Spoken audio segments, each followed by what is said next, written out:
cuáles son los prolegómenos, cómo es que nace, cuál es la génesis de todo este trabajo de sociedad civil respecto al tema de la reconstrucción aquí en el norte del país y en especial en Lambayeque.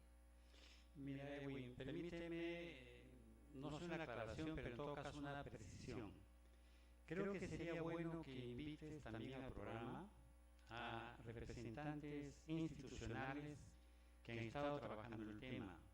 Me refiero a DOCIL, Cámara de Comercio, Colegio de Ingenieros, Colegio de Arquitectos, Chiclayo Despierta, entre otros, porque son ellos los representantes institucionales que han ido promoviendo este tipo de acciones y de dinámicas. El suscrito solo se ha limitado a presentar asesoría, orientación, un poco a escribir la historia y proponer documentos. Pero yo dejo eso entonces diciendo que sería bueno la presencia de ellos, porque yo voy a contar mi versión, obviamente mi versión como asesor, como, no sé, orientador, acompañante, ¿no?, de este proceso. Yo creo que el primer esfuerzo que se hace acá es por parte de ADOCIL. Se reúne, hace un plan, hace una agenda el año 2016. Y cuando ya en febrero ocurren las lluvias, se pone las pilas y dice, algo tenemos que hacer por el tema de reconstrucción. Entonces hace sus asambleas, hace sus reuniones y se da cuenta que otros actores estaban también interesados, Cámara de Comercio, Colegio de Ingenieros, periodistas muy importantes. Entonces se convoca de manera unánime a una asamblea de sociedad civil en el Colegio de Ingenieros. Carlos Burgos en ese tiempo era el decano, Uriarte era el otro decano, Olivio Huancaruna era presidente de la Cámara, Álvaro Mendoza era presidente de DOCIL, de tal manera entonces que se conviene la necesidad de organizar un comité cívico de Lambayeque, que tenga como norte el tema de la reconstrucción. Y ahí aparecen entonces las voces bastante claras que la reconstrucción de Lambayeque solo será posible, solo será sostenible, si es que se le abre participación a la sociedad civil. Y mira, este hecho más o menos se produce en marzo del año 2017, pues queda clarísimo que sin sociedad civil no hay posibilidad de una reconstrucción en serio. Y eso con el tiempo se ha venido demostrando, ¿no? Entonces yo lo que quiero es saludar esta unidad amplia que se logra en Lambayeque, que no se ha dado, mira, ni en Piura, ni en La Libertad, ni en Ancash, se ha dado solo en Lambayeque. De tal manera que se habría una enorme posibilidad de que acá se hiciera una especie de piloto de la reconstrucción, porque tendríamos el gobierno regional, las municipalidades de un lado, tenemos el gobierno, digamos, a través de la Autoridad de la Reconstrucción y tendríamos una sociedad civil integrada, ¿no?, representada por las principales instituciones. Sin embargo, no fue así. Cuando se hace los procesos, cuando se hace la planificación, se nota que hay un espíritu de excluir, no solamente al gobierno regional, sino explícitamente a la sociedad civil. Y los pedidos de diálogo que se lo hacen, primero con documentos, primero por declaraciones periodísticas que ustedes han seguido, y después hasta con marchas. Perdón, un corte ahí, don Pedro, sí. Un paréntesis. ¿De parte de quién viene ese ánimos de dejar fuera a sociedad civil? Mire, yo creo que la conformación o el espíritu con que se hace la reconstrucción es un espíritu muy empresarial. Creo que en el ánimo de PPK lo que elige es un ejecutivo vinculado al banco, en este caso Banco de Crédito. Estamos hablando de Pablo de la Flor. Claro, Pablo de la Flor, con lo cual pensaba que obtener el dinero era fácil y que lo que se necesitaba era a un hombre que gastara la plata, ¿no?, y recompusiera rápidamente las cosas, y con ayuda de la empresa privada, los bancos y las grandes empresas, se iba a reponer rápidamente todo lo dañado.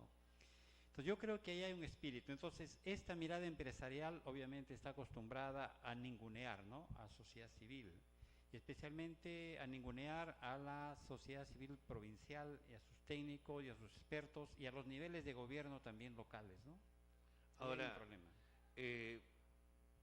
También sociedad civil y ahora sobre todo el Comité Cívico por Lambayeque fueron generando sendas propuestas de carácter técnica, programática, para contribuir al tema de la reconstrucción. ¿Cómo quedó todo este aporte que sociedad civil cada vez que se reunía tenían sus propios acuerdos sustentados, argumentados, y usted evidentemente era uno de los que canalizaba estas propuestas técnicas hacia la autoridad respectiva? ¿Cómo quedó este tema, don Pedro? Mire, esta unidad de sociedad civil permitió que llegáramos al más alto nivel. Vinculación directa teníamos con la autoridad de reconstrucción. ¿Había trato directo con Pablo de la Flor? Por supuesto. También con la autoridad que se nombró acá, de tal manera que sabían ellos cuál era el espíritu, las demandas y la inquietud de sociedad civil. Usted sabe el peso también del Colegio de Ingenieros, ¿verdad? Por supuesto. Entonces nadie lo puede obviar. Entonces en todos los eventos, como no nos hacían caso ya, como no nos brindaban ni siquiera una audiencia, entonces cuando era oportuno pues se levantaba la voz. Y usted habrá escuchado la voz de integrantes del comité cívico bastante indignadas, ¿no? Criticando esa falta de diálogo con sociedad civil y reclamando espacios en el proceso de reconstrucción. Y sin embargo tampoco fuimos escuchados, lo cual llevó a acciones de protesta. 2 movilizaciones pidiendo eso, diálogo, atención al Lambayeque. Entonces, de tal manera que el comité cívico canalizaba la indignación de la población afectada y que veía que se hablaba, que se discurseaba, que se ofrecía y que no había nada concreto. Entonces, sociedad civil llegó un momento y dijo, vamos a contribuir en la formulación del Plan Nacional de Reconstrucción. Y entonces empezamos a reunirnos con un comité técnico nombrado de una asamblea también de sociedad civil y fuimos elaborando lo que era un plan alternativo de reconstrucción, pero desde la mirada de sociedad civil.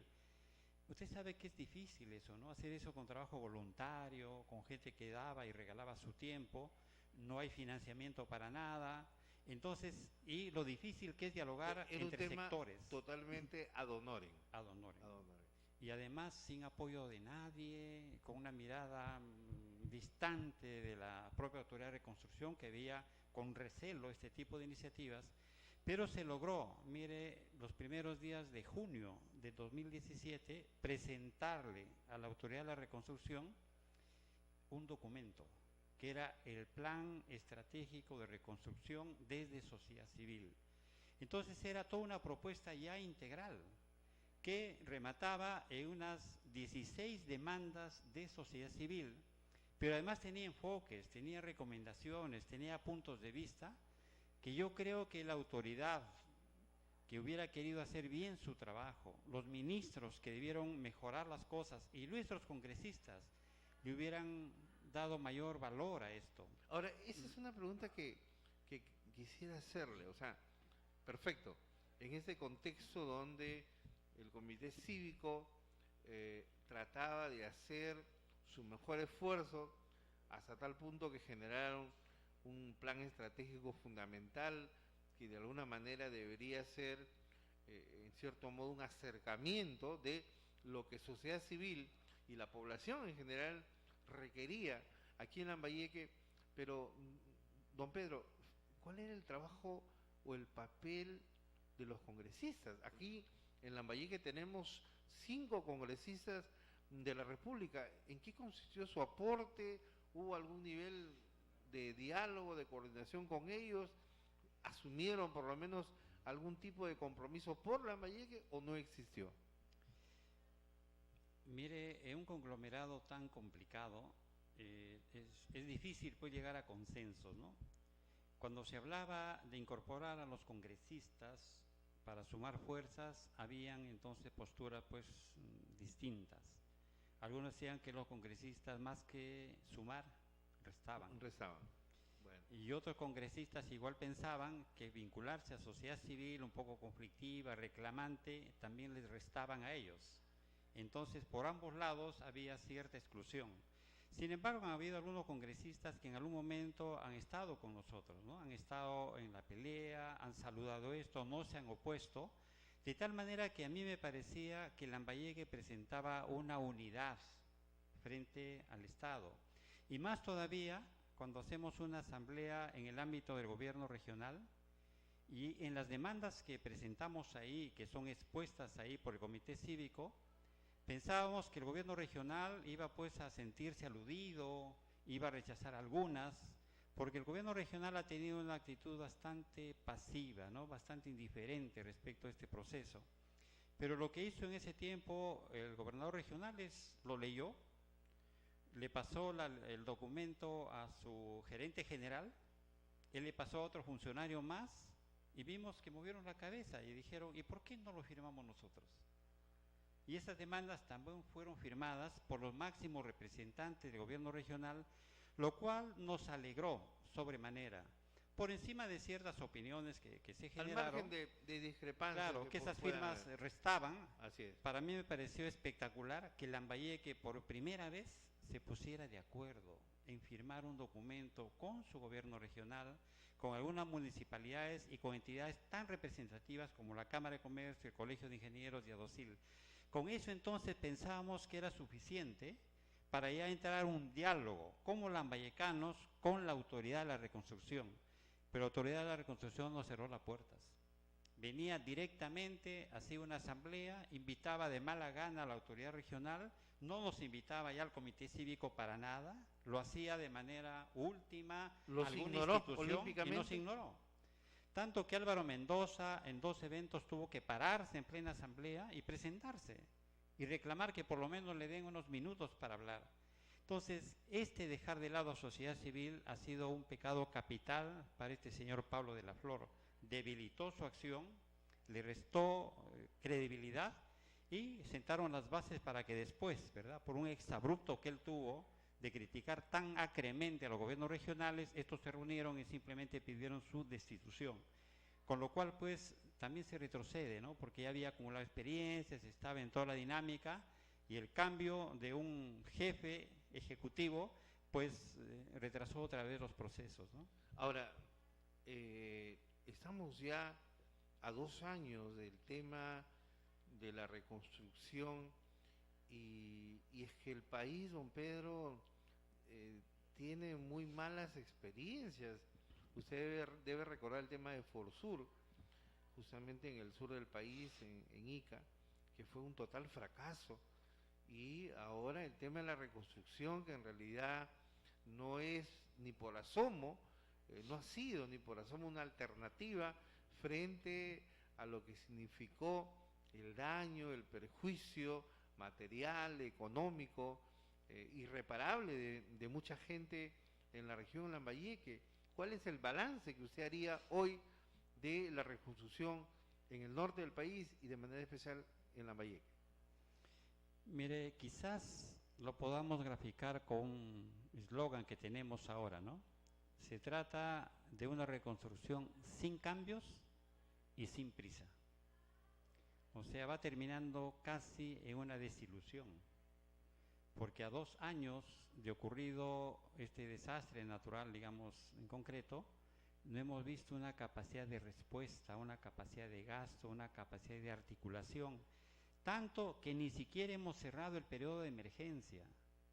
Y ese fue nuestro primer grito, nuestra primera demanda: cerremos el periodo de emergencia de manera adecuada. Tratemos de enfrentar las emergencias de una manera más humana.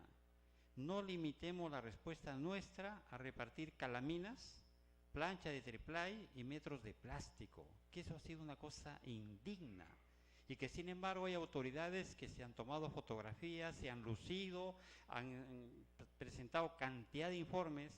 Y dígame usted, cuando se le cae la casa, cuando hay lluvias tan intensas, cuando todo se le destruye, ¿qué hace usted con los metros de plásticos?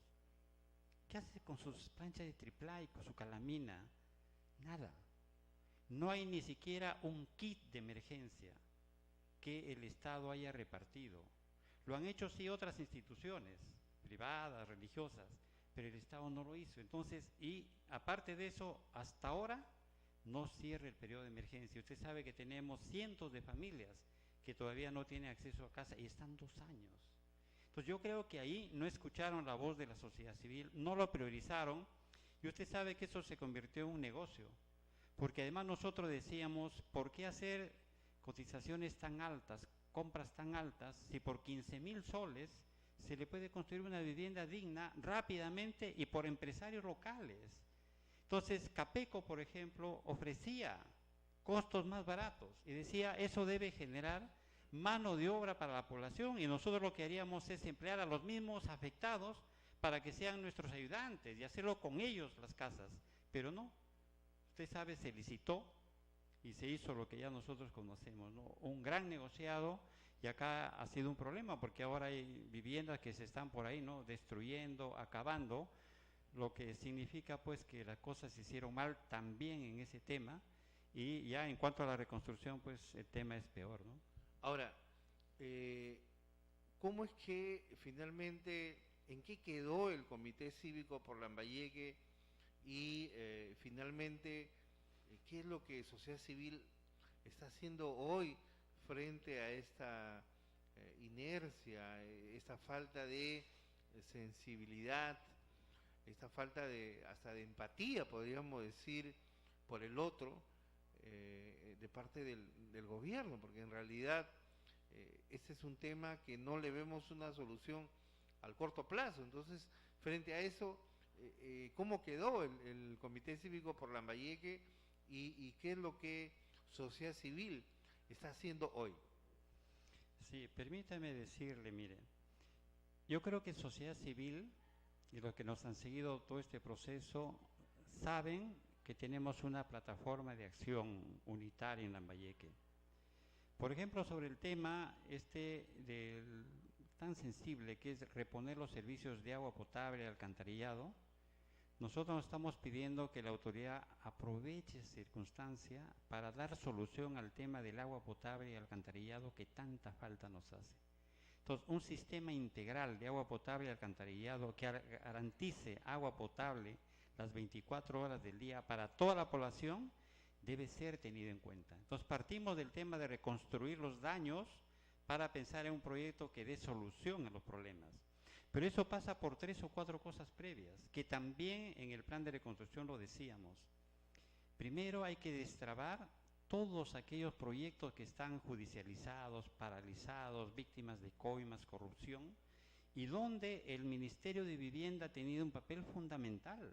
Ellos han dado el financiamiento, EPSEL ha dado el seguimiento, pero ahí tiene que intervenir el Estado destrabando esos procesos y dando los recursos que sean necesarios y el seguimiento legal y judicial para que esos proyectos terminen sus objetivos y sus metas. Entonces, ahí había una primera exigencia. No se trata de hacer nuevas obras y olvidarnos de la inversión y olvidarnos de la corrupción, sino hacer seguimiento a eso. Y ahí el Ministerio de Vivienda no ha cumplido bien su papel, no lo está haciendo bien. Segundo, nosotros sabemos que EPSEL tenía graves problemas. Por eso Sociedad Civil demandó la reorganización total de EPSEL y saludó que fuera intervenida. Pero ¿qué decíamos? Tiene que ser intervenida con participación de sociedad civil para garantizar una transformación de EPSEL. Lo cual no fue así. No ha sido así. Hay unos burócratas que han venido acá, han hecho algunas consultas por ahí, pero no sentimos que el tema del agua potable, alcantarillado, haya cambiado. Hay algún dinamismo mayor. Y el problema de Excel subsiste, ¿no? Subsiste. Entonces ahí sigue vigente la demanda, y hay otra demanda. El tercer problema que nosotros decíamos es que dada la escasez de agua que tenemos, y en mi sector nunca hemos tenido escasez de agua, ahora hay que buscar las horas adecuadas porque la presión se va. Y es que Chiclayo está creciendo de una manera descomunal, pero anárquica, en sitios donde no deben hacerse edificios de 40, 80 departamentos, lo están autorizando. En lugares donde no debe haber edificios de más de 4 pisos, ya tenemos de 7, 8 pisos, y esa es la tendencia. En consecuencia, necesitamos que tanto las grandes ciudades como los pueblos de Morrope, Jayanga, Illimo, Pacore, etcétera, y todos los de Lambayeque, pues vean solucionado su problema de agua. Y por eso en el plan, ¿qué se decía? Que se vea todo lo necesario para la formulación de proyectos que contemplen asegurar agua potable a las poblaciones en base a agua superficial. Entonces significa que si tenemos un río tan importante como ese Chancay, que sirve para irrigar miles de hectáreas, pues basémonos en él para dar agua a todas las poblaciones. Hagamos de repente una nueva represa y garanticemos agua para toda nuestra población, pero agua segura y agua de calidad. Entonces, eso es lo que le decíamos a la autoridad de reconstrucción. No se trata de reconstruir pues 200, 300 metros, ¿no?, de agua, desagüe que ha fallado. Ya, pues hagámoslo rápido, porque eso es bajo costo, pero pensemos con una solución a largo plazo, porque si no enlazamos reconstrucción con desarrollo, vamos simplemente a reponer lo mal que ha estado. Eso solo para indicarle de que en cada tema sociedad civil tenía varias propuestas que hacer, porque tenía todo un equipo técnico, porque lo discutía en asambleas donde iban especialistas de todo tipo, pero también iba la gente común y corriente, ¿verdad?, que tiene también experiencia, que sabe cómo la hace, que ya ha sufrido situaciones de este tipo. Pero todo eso pues fue desaprovechado, ¿no? No fue convocado la sociedad civil, nunca pudimos conversar sobre estos temas y tenemos 16 temas para conversarlo, y en consecuencia surgió en sociedad civil una especie de desencanto, ¿no?, de desilusión. Y como que cada gremio empezó ya a buscar soluciones más específicas. El Colegio de Ingenieros, por ejemplo, se centró un poco en buscar que el Ministerio de Vivienda o que la municipalidad lo llamara para hacer consultoría, seguimiento, etc. El Colegio de Arquitectos igual estuvo luchando por el plan metropolitano de Chiclayo, y bueno, y sociedad civil se refugió también. Entonces, como que el plan fue pues dejado un poco de lado, porque el gobierno había cumplido, ¿no?, su función de desorganizar, de quitarle base, de ningunear, y ese resultado. Y eso es lo peor que puede hacer un gobierno. O sea, si usted tiene una sociedad civil dispuesta a colaborar, con capacidad de propuesta, con una actitud de diálogo comprobada, y usted no lo alienta, no le hace caso, pues ese es un error político terrible, ¿no?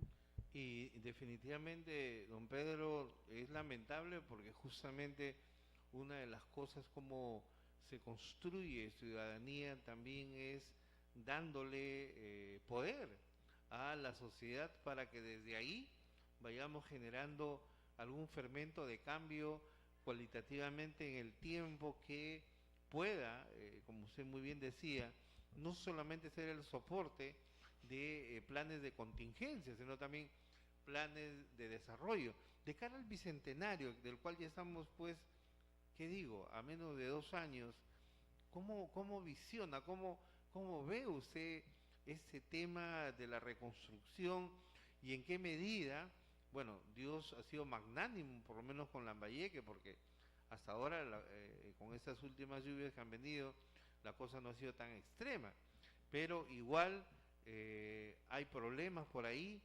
¿Y cómo usted visiona, cuál es su perspectiva respecto a cómo es que vamos a recibir ese bicentenario en ese contexto? Sí, pues mire, yo me atrevo a decir que el mejor homenaje que podemos hacernos en estos 200 años de libertad republicana es cumplir pues los sueños, las aspiraciones de la gente, ¿no?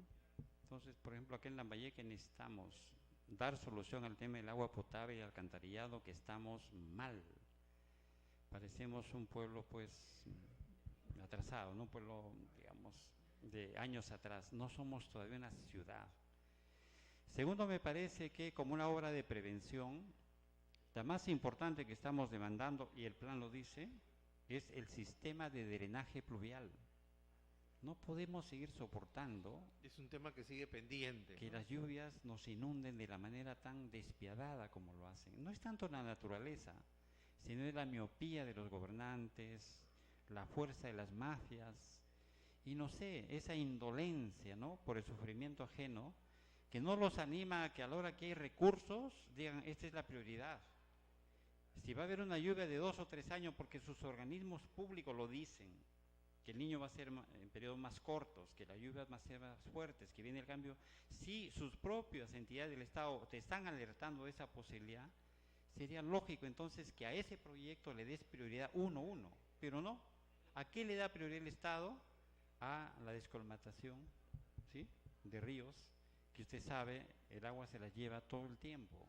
Entonces, ¿por qué el Estado invierte en obras así cuando puede invertir el dinero en obras que sí tengan valor público? Entonces, uno no entiende la lógica, y a uno pues lo lleva a pensar en otras cosas, ¿no? Que lo que está dirigiendo la política de inversiones y las prioridades no son pues la necesidad de la gente, ¿no? Son probablemente otras prioridades.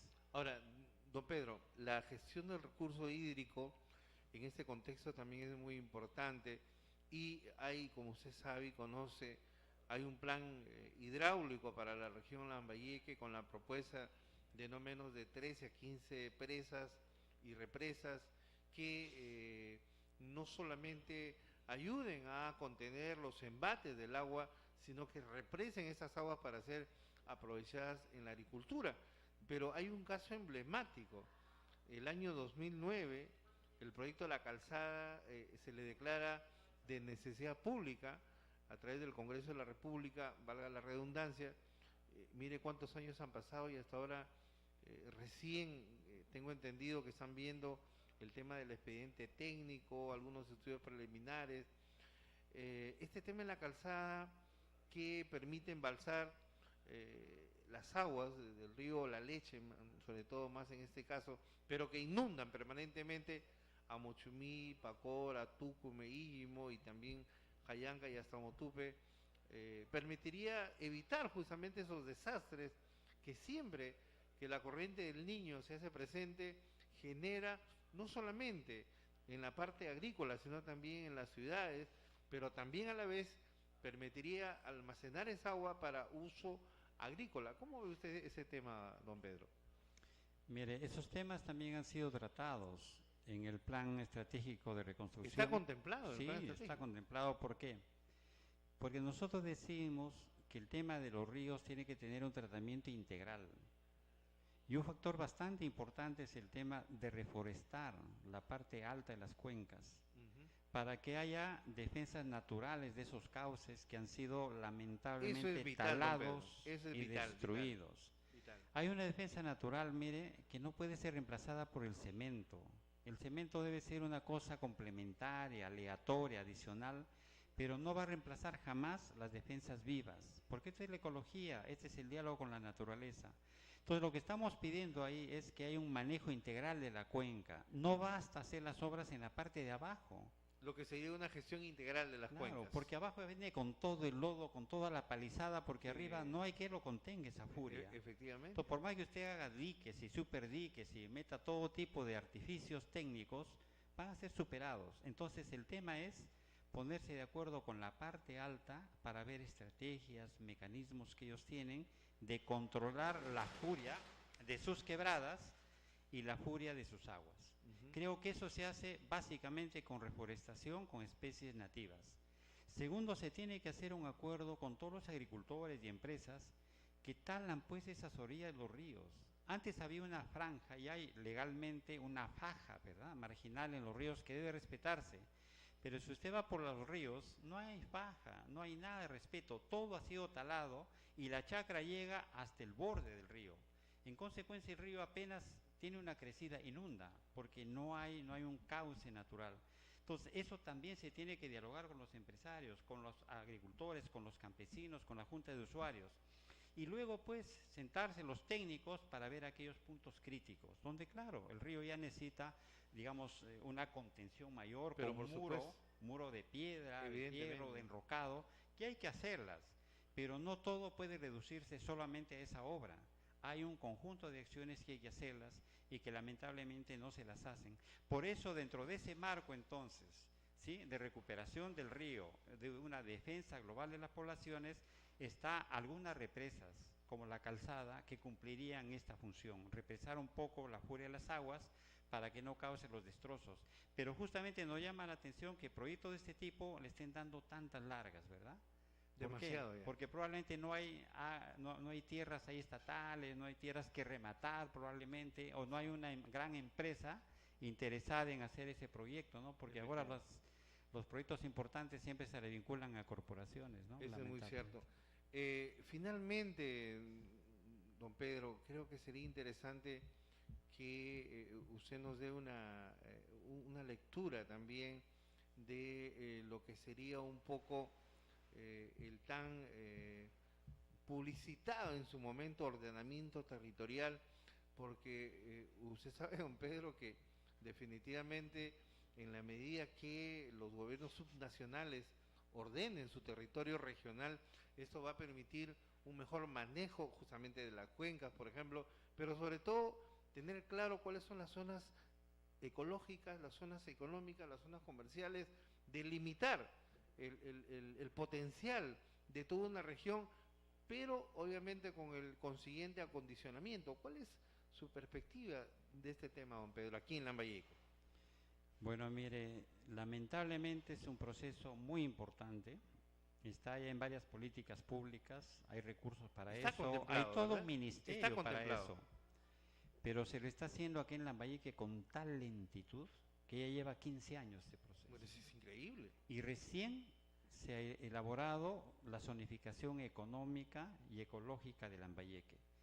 Entonces, si usted toma cuenta cuántos años tendremos para tener ese plan de ordenamiento, probablemente otros 15.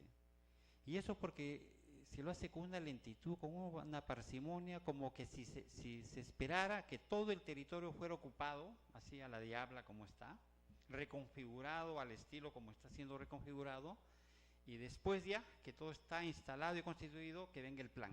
O sea que no va a modificar nada, que todo está santificado y los procesos que se vienen alentados ya se consumaron. Ahora, pero esa parsimonia, don Pedro, de la cual usted habla, esa lentitud creo que solo comparable con la tortuga de Galápagos, ¿a qué se debe? Por eso digo, lo primero me parece que hay cierta desamor por esta tierra, ¿no? Así de Sí, no hay cariño, no hay corazón al territorio. Entonces los procesos se los hace pues como quien dice por obligación, que dure una temporada, luego viene otro gobierno, se le cuenta la misma historia, se le cuenta a otro, el proceso viene a cero, se limpian las computadoras, se le quita todo lo avanzado y se vuelve otra vez de cero. Claro, y como acá tenemos la costumbre de ningunear todo lo anterior, entonces el otro no ha hecho nada, va con el discurso innovador, no hizo nada, yo recién lo voy a hacer. Entonces, así se pasan la vida algunos funcionarios y por eso yo quiero llamar la atención. Este proceso lleva mucho tiempo, ha tenido muchos recursos, tiene muchas personas, tiene mucha experticia, pero es demasiado lento y no podemos darnos el lujo en Lambayeque de que ese proceso siga tan lento mientras el territorio es reconfigurado como le parece. ¿Por qué? Porque no hay una norma. Por ejemplo, ¿cómo es posible que se esté construyendo una ciudadela en pleno desierto de Olmos con 42 grados de temperatura? Donde llegar el agua ahí es todo un problema y donde al costado tiene pueblos tradicionales como Olmos, como Motupe, que no tienen agua. O sea, ese no puede ser zonificación económica ni ecológica. Pero ¿qué pasa? Como no hay normas específicas, pues se puede hacer en Lambayeque lo que se quiere. Y ahí hay una responsabilidad del gobierno regional y de la oficina que se encargue específicamente de ese tema. Pero quiero hacer otra puntualización. Se trata de zonificar el territorio.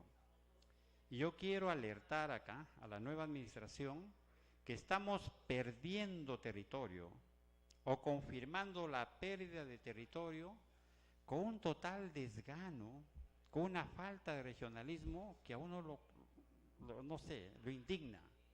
O sea, uno va a discutir con Jaén y Jaén presenta los planos que dice y simplemente Lambayeque los firma. Y hasta me da la impresión que dice, oye, ¿qué más quieres? Y si aparece otra propuesta, le da otra porción más y lo firman. Y así entonces estamos perdiendo terreno lambayecano, frente a Piura. Estamos perdiendo frente a La Libertad. Estamos perdiendo frente a Cajamarca. El caso de Cherrepe, por ejemplo, ¿no? Y nos están obligando a tener un territorio absolutamente recortado. Y eso se ha hecho evidente en los últimos procesos de delimitación distrital y provincial que han sido animados por la Oficina de Ordenamiento Territorial del Gobierno Regional de Lambayeque, en el cual felizmente voces, mire, no de los eruditos de Chiclayo, de Lambayeque, sino de Cañaris, han hecho una batalla bien importante para demostrar que en territorios donde el gobierno regional, esta oficina, los está considerando como pertenecientes a Cajamarca, los de Cañaris han dicho que no.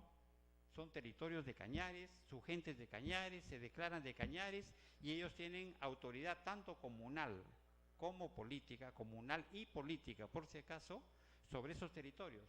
Pero que el gobierno regional los está incluyendo, o en todo caso está ratificando su inclusión a Cajamarca. Entonces, eso pasa en varios, digamos, límites que tenemos. Y nos hace recordar, porque estamos repitiendo en pequeño lo que nos pasó el Perú con nuestros vecinos, ¿no? O sea, buena gente, cedemos el territorio, porque no tenemos apego, amor a esta tierra, maestro. Y entonces, un plan de zonificación económica, si no está defendiendo el territorio, pues, para mí tiene poco valor, ¿no? Porque hay que defender primero el territorio, delimitarlo sin chauvinismos. Pero mire usted, si Cañaris, por ejemplo, siempre ha llegado hasta las riberas del río Huancabamba, su comunidad ha peleado todo el tiempo por ese lugar. Cuando se titula la comunidad, el propio Estado dice, sí, llegas hasta el río Huancabamba, no todo, pero gran parte, ya le da.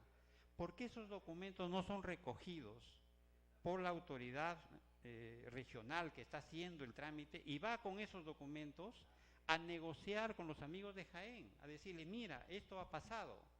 Pero no, los oculta, se va con las manos vacías, como decía en una discusión el señor Josué Portocarrero, yo me voy sin nada, yo me voy sin documento, porque la comunidad no me interesa, no sé qué, así que voy a escuchar lo que ellos tienen, y sobre esa base conversamos. ¿No es así? Usted se va a un diálogo territorial donde no es de usted su chacra, usted representa a todo un pueblo. Entonces usted tiene que llevar todos los argumentos, todos los documentos, todas las leyes, todas las normas, todos los antecedentes para garantizarse que va a ser una buena defensa. Pero irse como se han ido, discutir simplemente a que estoy con las manos vacías y sin archivos, pero del otro lado tienen todo el argumento, es simplemente ceder territorio. Y entonces Cañaris se ha parado firme en esto y ha dicho no. Y se ha negado a suscribir actas de ese tipo y felizmente ha sido secundado también por la provincia de Ferreñafe. Entonces el territorio de Lambayeque tiene que ser definido en un diálogo abierto, pero por profesionales que realmente conozcan el territorio, dialoguen con la gente y defendan a las poblaciones que por siglos ha pertenecido y quiere seguir perteneciendo a Lambayeque. Pero como ha dicho muy bien usted, don Pedro, sobre todo que le tengan cariño, que le tengan amor a esa tierra, ¿cierto? Por favor. O sea, eso es vital. Si usted ya tiene 30 años viviendo en Lambayeque y no quiere esta tierra, y no quiere a Chiclayo, no quiere a su gente, y cede los territorios simplemente porque el otro lo reclama, entonces, pues, ¿qué ha hecho? Usted no vive acá. Ya no puede considerarse lambayecano, y menos ser una persona que está al frente de procesos tan importantes, ¿no? Y no ahora, sino por lo menos 30 años atrás. Entonces yo creo que ahí tenemos también otro tema, ¿no? Debemos poner a gente que no solamente exhiba títulos o exhiba, pues, experiencias administrativas, sino que también tenga, pues, corazón por la tierra en la cual trabaja, ¿no? Don Pedro, siempre será muy ilustrativo, edificante, constructivo dialogar con usted. Lo último, sobre todo, creo que ha sido muy evidente como para que la población, don Pedro, se dé cuenta cómo es que se vienen dando los manejos gubernamentales aquí en la región Lambayeque, y que indudablemente necesita los ajustes necesarios. Agradecidos como siempre, don Pedro, por su presencia hoy, con el compromiso de seguir conversando este y otros temas más que son, creo, cruciales para el desarrollo del país y de nuestra región. Gracias, don Pedro, por estar con nosotros esta noche. Bueno, gracias a ustedes. Y a ustedes también, amigos de Destape Televisión, gracias por su audiencia, y será Dios mediante hasta el día de mañana con otro programa igual de especial.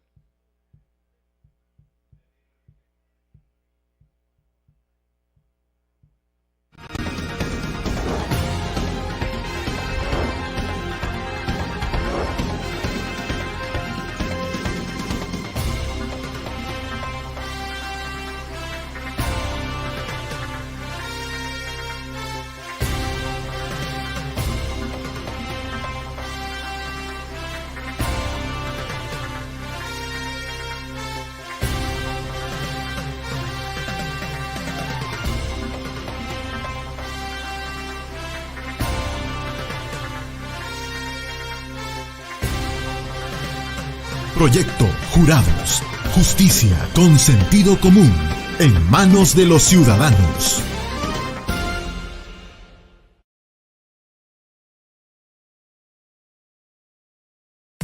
Instituto de Educación Superior Pedagógico Público, Sagrado Corazón de Jesús, institución acreditada por CINEACE, forma profesionales en carreras pedagógicas, admisión 2019, 24 de marzo, no se paga pensión de enseñanza, informes e inscripciones calle Cahuide 427, José Leonardo Ortiz, Chiclayo. 80% de peruanos suele ver a otros arrojar basura donde no deben.